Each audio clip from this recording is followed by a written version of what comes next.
Assalamualaikum warahmatullahi wabarakatuh. Halo sahabat akuntansi, kembali lagi bersama kita bertiga nih. Pada kesempatan kali ini kita akan membahas tiga materi nih sahabat akuntansi. Pasti udah pada penasaran kan untuk materi yang akan kita bahas kali ini? Langsung aja kita pada materi yang pertama. Tapi sebelumnya itu kita akan perkenalkan diri kita terlebih dahulu. Dari saya ya, perkenalkan nama saya Min Fadila dengan NIM 19 10 10 20 43. Kemudian nama saya Muhammad Abdul Gopur, biasa dipanggil Gopur dengan NIM 1910102067. Kemudian saya adalah Reni Andani dengan NIM 1910102042.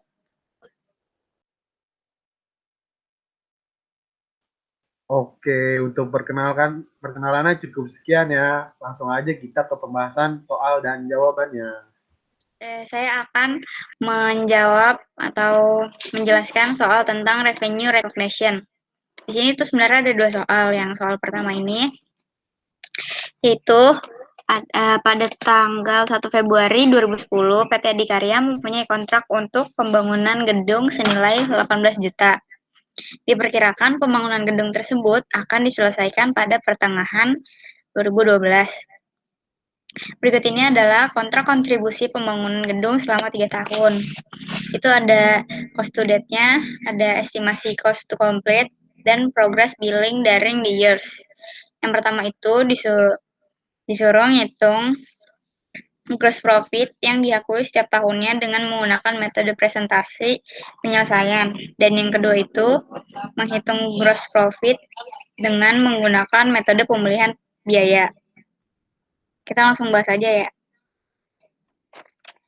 Nah, jadi di soal pertama itu kan disuruh menghitung gross profit menggunakan dua metode. Yang pertama itu ada metode presentasi sama biaya pemulihan. Nah, di sini itu ada kontak price-nya selama 3 tahun, yaitu tadi disebutin di soal itu ada 18 juta. Dan ada estimasi cost-nya itu dari tabel yang udah disediain di soalnya itu. Nah, di sini kan ada estimasi total cost-nya. Nah, estimasi total cost-nya itu didapetin dari cost to date ditambah sama estimasi cost to complete-nya. Jadi, di tahun 2010 itu ada 16 juta, di tahun 2011 itu ada 16 juta 200, dan 2012 itu ada 16 juta 200 juga. Nah, menghitung estimasi gross profit-nya itu kan di sini ada 2 juta. 2 juta itu dapat dari kontak price dikurang sama estimasi total cost-nya. Itu di tahun 2010 ada 2 juta, 2011 itu ada 1.800.000, dan 2012 itu ada 1.800.000. Nah, di sini ada presentasi to complete-nya. Presentase komplitnya itu dihitung dari cost to date dibagi sama estimasi total cost-nya. Jadi di sini tahun 2010 itu ada 25%, dan 2011 itu ada 72%, 2012 itu ada 100%. Lanjut ke perhitungan metode biaya pemulihannya. Itu di sini tabelnya ada to date sama recognize in period years sama recognize in current years. Nah, di sini itu ketemu sama revenue, cost, sama gross profit-nya itu di tahun 2010. Jadi revenue-nya itu cara ngitungnya itu 25% yang presentasi tadi dikali sama kontak price-nya. Di sini ketemu 4.500.000. Cost-nya itu dapat dari cost to date yang ada di tabel, itu 4 juta. Dan gross profit-nya itu dapat dari 25 dikali 2%, yaitu 500.000. Nah, di sini kenapa nggak ada saldonya? Karena ini tuh diambil dari tahun yang sebelumnya.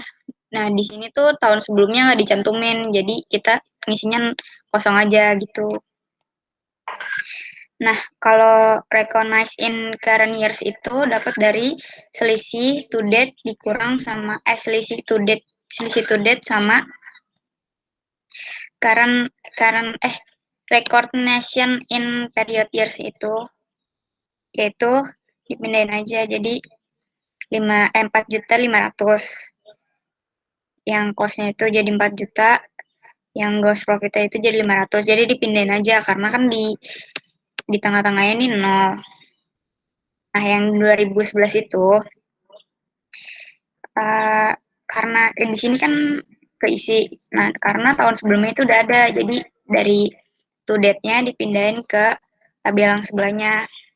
Nah ini 2011 ini jadi dapat recognize in current years-nya itu ada 8.460, ada 7.664, sama 796.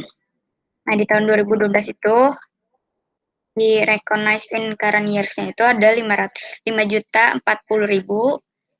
4.536.000, sama 504.000.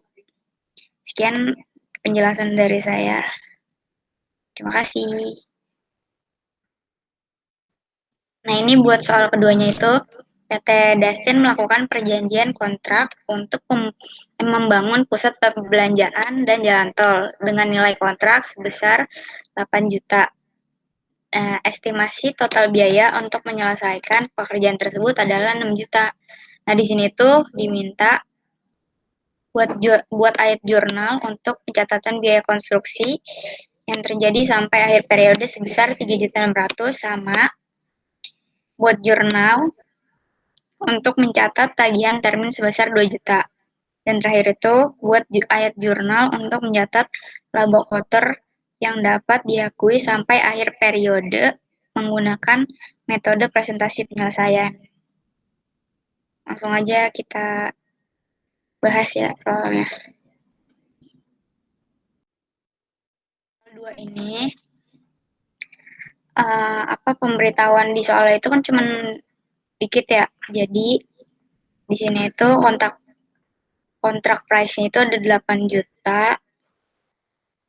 Estimasi total cost-nya itu kan di sini ada 6 juta. Totalnya nih ada 6 juta estimasinya. Dan estimasi gross profit-nya itu dapat dari 8 juta kontrak price-nya dikurang sama estimasi total cost-nya. Dan presentase komplitnya itu dapat dari cost to date dibagi sama estimasi total cost-nya. Sekarang jurnal yang mencatat yang buat nomor satunya ya, mencatat biaya konstruksi. Nah itu jadinya jurnal itu Construction in Process atau CIP pada material cash atau akun payable sebesar 3.600.000 karena kan dia biaya yang dimintanya 3.600.000. Nah, yang jurnal keduanya itu jurnal pencatatan penagihan yaitu Construction in Process atau CIP pada akun receivable sebesar 2 juta. Dan soal yang ketiga itu jurnalnya mencatat pendapatan, beban, dan laba bruto. Yaitu jurnalnya konstruksi in process atau CIP dan konstruksi expense pada revenue from long atau term kontrak. CIP-nya itu sebesar 1.200.000 dapat dari pengurangan revenue sama cost-nya. Nah, yang konstruksi expense-nya itu dapat dari yang biaya konstruksinya itu pengeluaran konstruksinya. Dan revenue-nya itu dapat dari presentase itu komplit dikali sama kontrak price-nya. Jadi 4.800.000. Udah segitu aja dari saya. Terima kasih.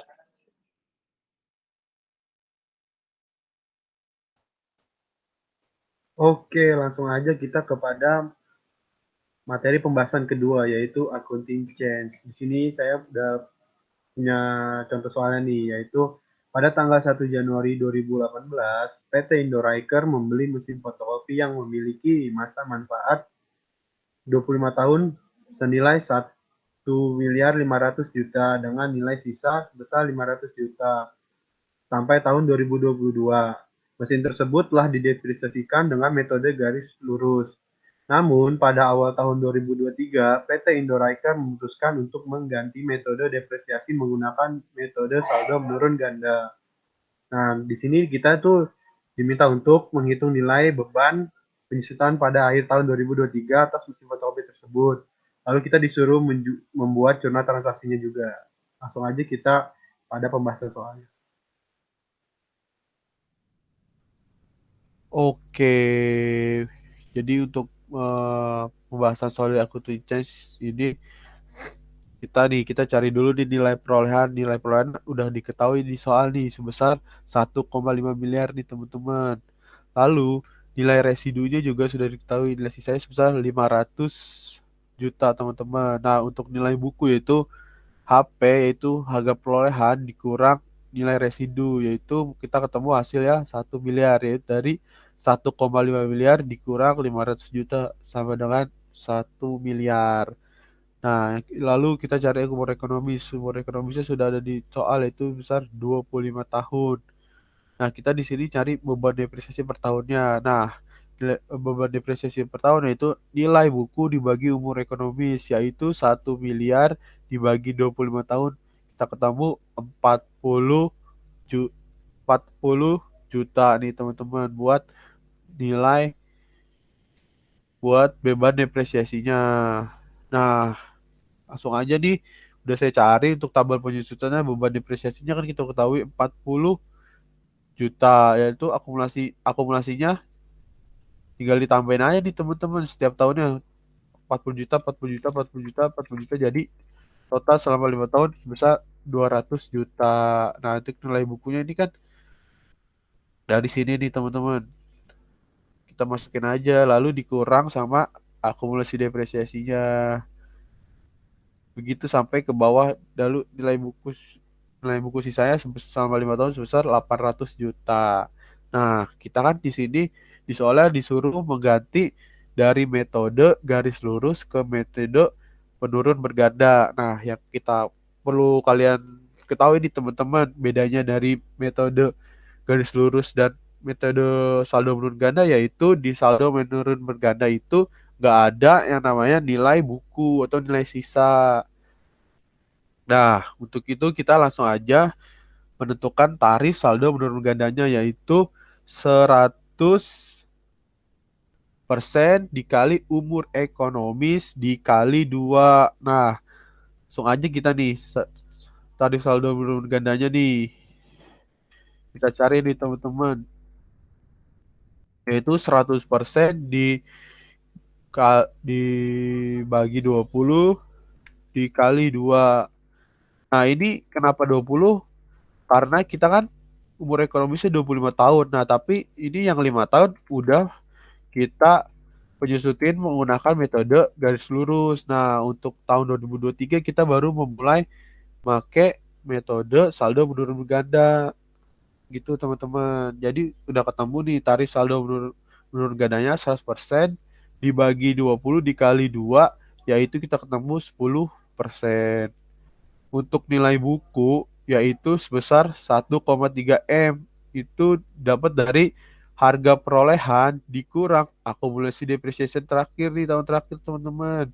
Yaitu 1,5 M dikurang 200 juta. Ketemu hasilnya 1,3 M nih teman-teman. Nah, langsung aja nih kita kerjain yang buat tabel penyusutan mesin fotokopinya karena disuruhnya itu tahun pertama doang nih teman-teman, tapi saya kasih contoh tahun kedua biar teman-teman tahu untuk perhitungannya. Nah, langsung aja nih. Tahun pertama nih, itu nilainya dari nilai buku nih, teman-teman.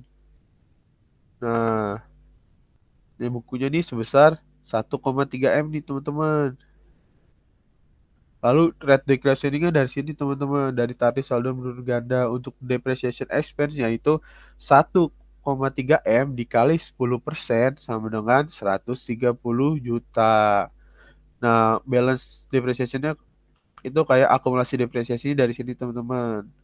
Nah, untuk book value end of year yaitu book first of year dikurang dari balance of depreciation-nya, teman-teman. Nah, kita udah ketahuan nih tahun pertama nih. Nah, untuk penghitungannya udah saya jelaskan nih, teman-teman. Langsung aja kan kita disuruh membuat jurnalnya juga nih. Dari soal kita disuruh buatlah jurnal untuk mencatat transaksi tersebut. Nah, jurnalnya itu yaitu de, depreciation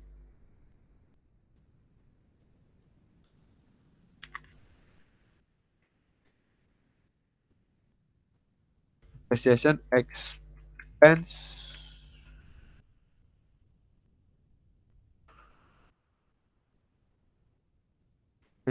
depreciation expense machine pada akumulasi depreciation expense machine.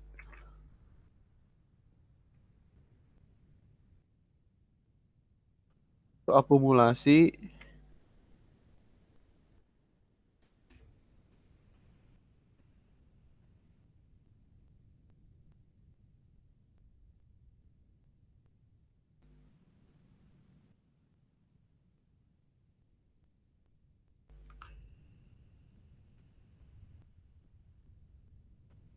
besar, nah kita tahu nih depreciation expense-nya sebesar 130 juta. Nah, udah kita ketahui nih teman-teman. Untuk jurnalnya seperti ini ya. Depreciation expense machine pada akumulasi depreciation machine sebesar 130 juta. 130 juta itu dapat dari depreciation expense. Nah, cukup mudah kan teman-teman?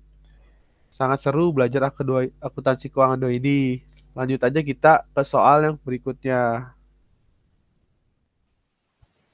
Untuk soal yang kedua itu ada soalnya SMA Kardia membeli peralatan untuk atau sebesar $510.000 yang diperkirakan memiliki masa manfaat 10 tahun dengan nilai sisa sebesar $10.000 pada akhir waktu itu. Penyusutan telah direkam selama 7 tahun secara garis lurus pada tahun 2010 atau tahun ke-8 ditentukan bahwa peralatan akan habis selama 15 tahun dengan nilai sisa $5.000 pada waktu itu. Untuk menjawab atau pertanyaan yang ditanyakan adalah apa ya jurnal untuk memperbaiki beban penyusutan tahun 2019. Oke, baik. Kita lanjutkan ke pembahasannya aja ya.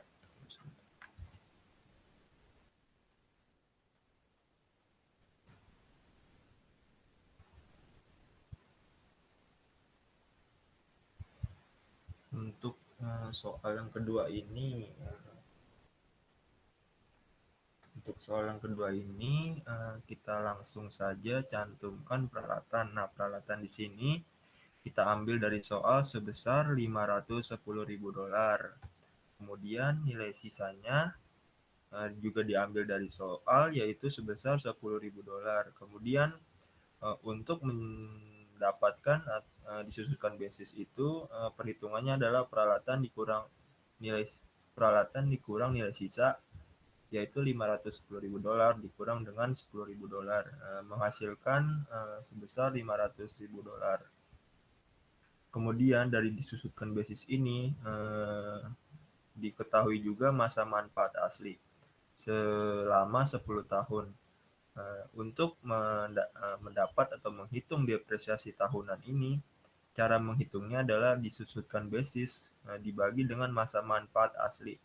Jadi $500.000 ini dibagi dengan 10 tahun, didapatkan sebesar $50.000.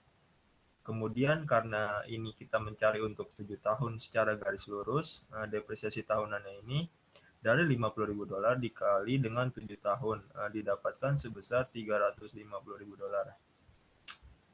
Kemudian untuk neraca 31 Desember 2019, diketahui aset tetap kredit peralatan sebesar $510.000, kemudian akumulasi penyusutan sebesar $350.000, didapatkan debit sebesar $160.000.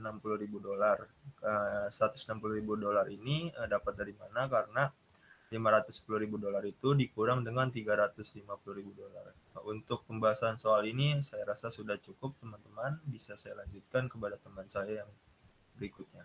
Oke, sahabat akuntansi, udah gak kerasa kita di materi yang terakhir nih. Untuk materi yang terakhir itu ada error correction and analysis. Nah, di sini kita udah ada contoh soalnya nih, yaitu laba bersih yang dilaporkan pada tahun 2020 dan 2021 dari PT Level Up, yang di mana tahun 2020 sebesar $180.000 dan tahun 2021 sebesar $200.000.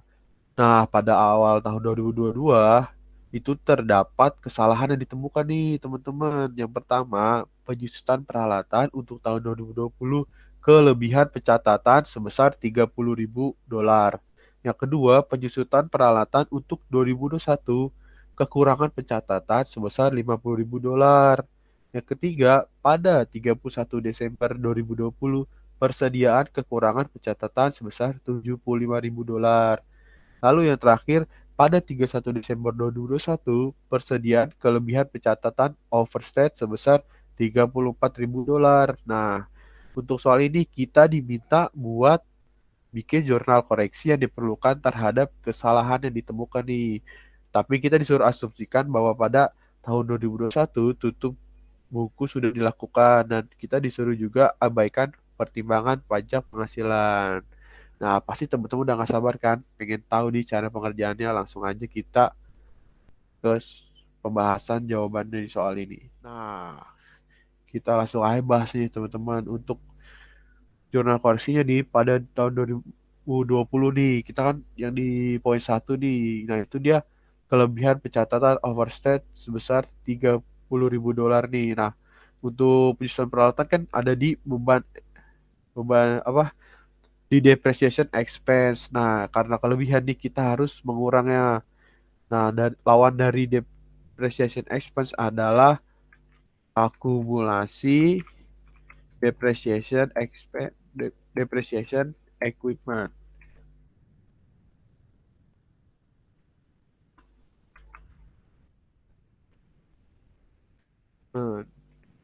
Nah, kita lihat nih di sini teman-teman, sebesar $30.000. Kita tulis $30.000. Oke.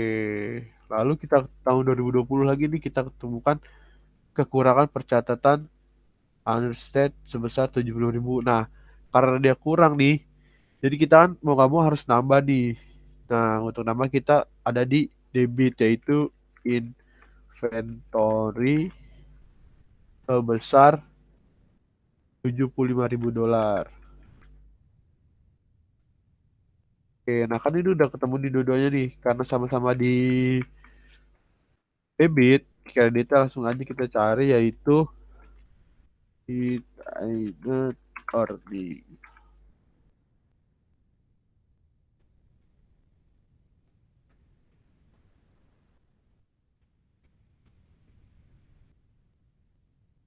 Unit earning sebesar, kita tambahin di teman-teman,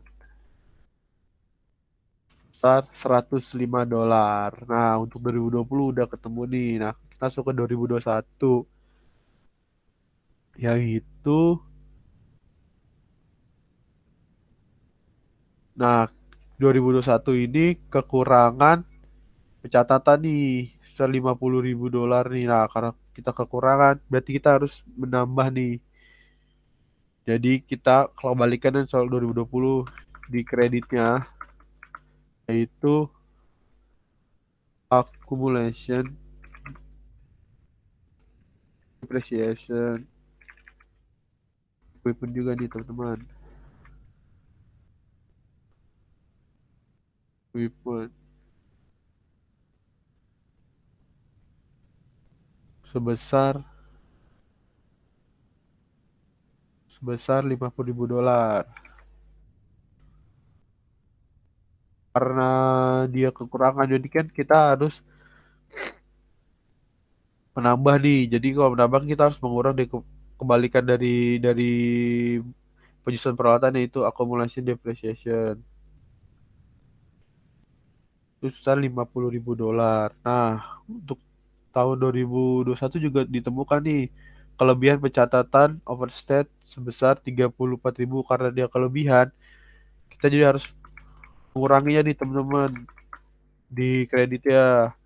Di debit itu kita harus kurangi, jadi kita naruh kredit yaitu supplies sebesar $34.000. $34.000. Nah, ini karena udah sama-sama di kredit, kita jadi langsung aja masukin kreditnya yaitu retained earning. Earning sebesar $50.000 ditambah $34.000. Hasilnya $84.000.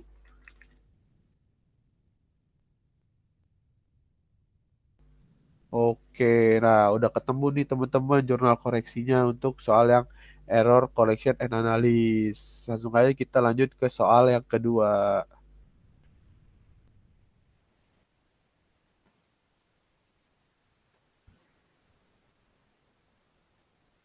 Untuk model soal error analisis yang kedua ini ada persediaan barang pada tanggal 31 Desember 2018 terlalu kecil sebesar Rp5.000. Bagaimana pengaruh kesalahan tersebut apabila kesalahan ini diketahui sebelum tutup buku pada tahun 2019? Oke, baik, bisa saya lanjutkan. Dengan pembahasan soalnya ya. Oke, tunggu teman-teman.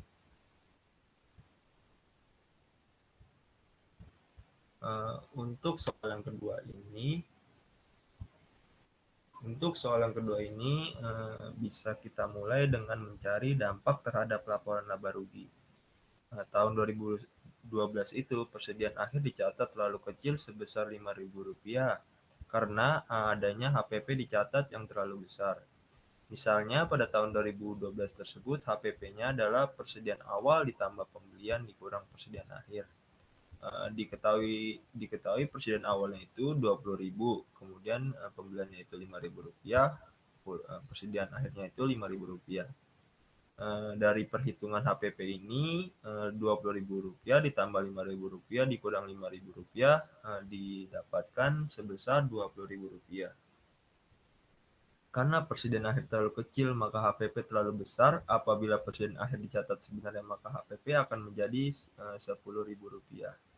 Pada tahun 2013 persediaan awal itu sama dengan persediaan akhir periode sebelumnya.